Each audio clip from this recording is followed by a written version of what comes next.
Hello, everyone. I am Mrs. Riza Salonga, and I teach IB Environmental System and Societies at Doha British School. So let me walk with you through what the subject is about.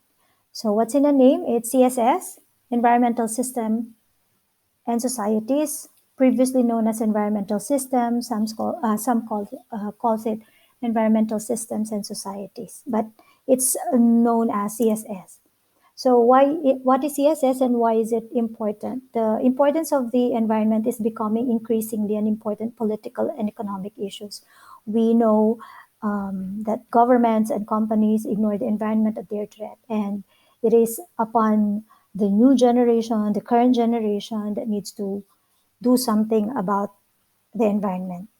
Careers in this expanding area are becoming both varied after and essential for future plans. Some of the careers that you can pursue when taking this subject could be environmental scientist, environmental lawyer, environmental engineer, conservation scientist, hydrology, zoologist, and even becoming an environmental system teacher.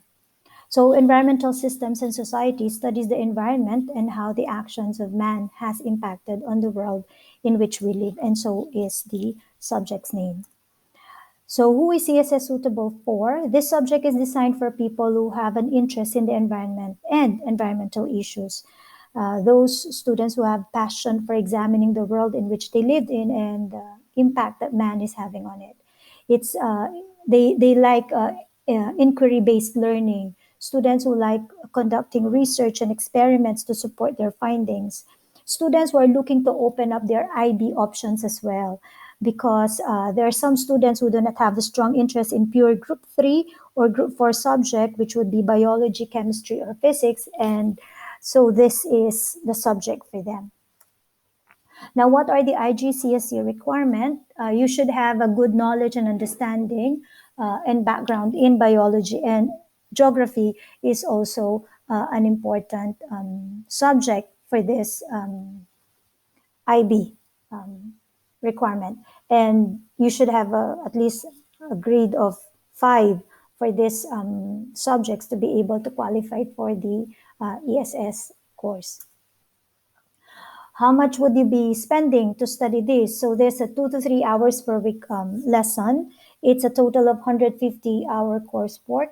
It requires field work, which would be about 30 hours, including some lab investigations done in the classroom. So fieldwork may vary depending on where the location is, and it requires practical work, which is 25%. So about 50 hours again of the content studied will be spent for this. There would be research projects, there would be presentations, there would be data collections, both secondary and primary data collections, and long-term lab investigations that's required for this subject. So what's about? It talks about big environmental issues. What happens when we run out of fossil fuels? Are there too many people on Earth? What should we be doing? Are we causing the next mass extinction? Can we continue using as many resources as we do? So environmental issues are studied in this subject, such as climate change, ozone depletion, deforestation, loss of biodiversity, ecosystem, how it works, the atmosphere and the pollution, and much more. So it's a mixture of geography, ecology, and a bit of politics and economics. And let's not forget the business side of it. You can read about it every day in papers. You can see it in social media. It's all over. And one of the best thing about ESS, it is the least sciencey subject. Least sciencey means it does not require you to really focus on the experimental part of science and the theory behind it, but more so looking at how society and humans in general is affecting the environment.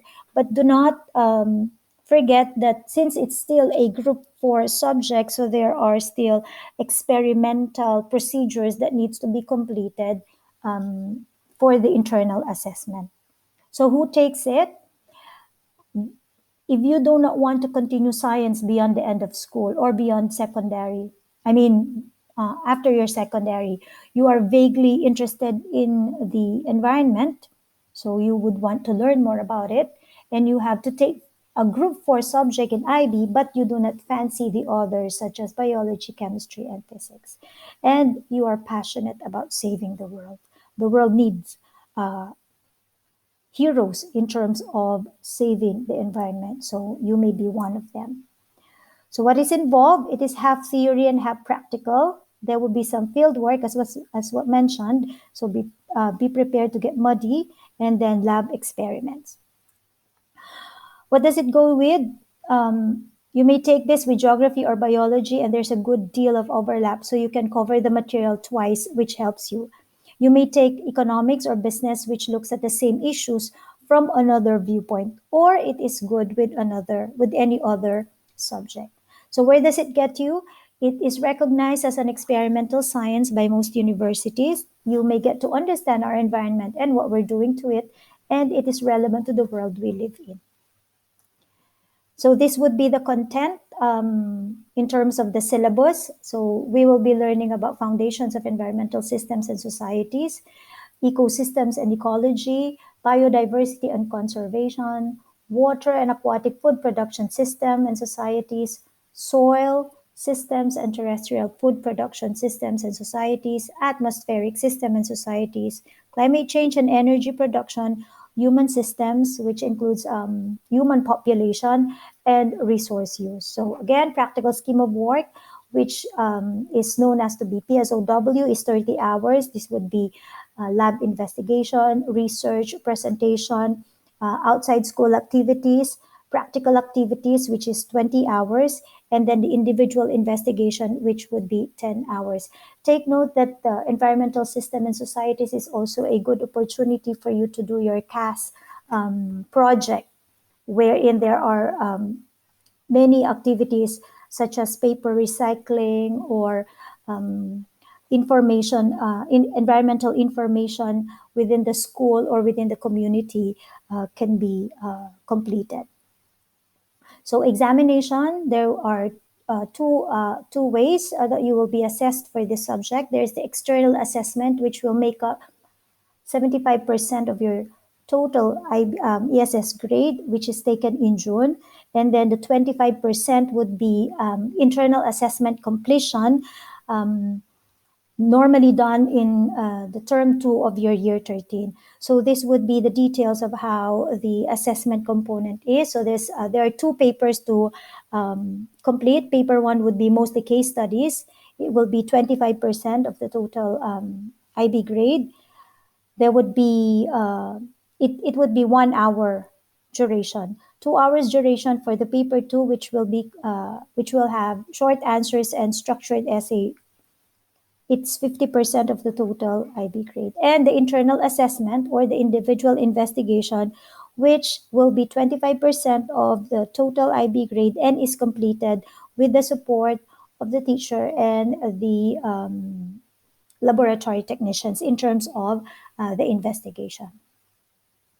So that's all for environmental system and societies. If you have any question, feel free to send me a message or CMET M20 for further information. Thank you for watching.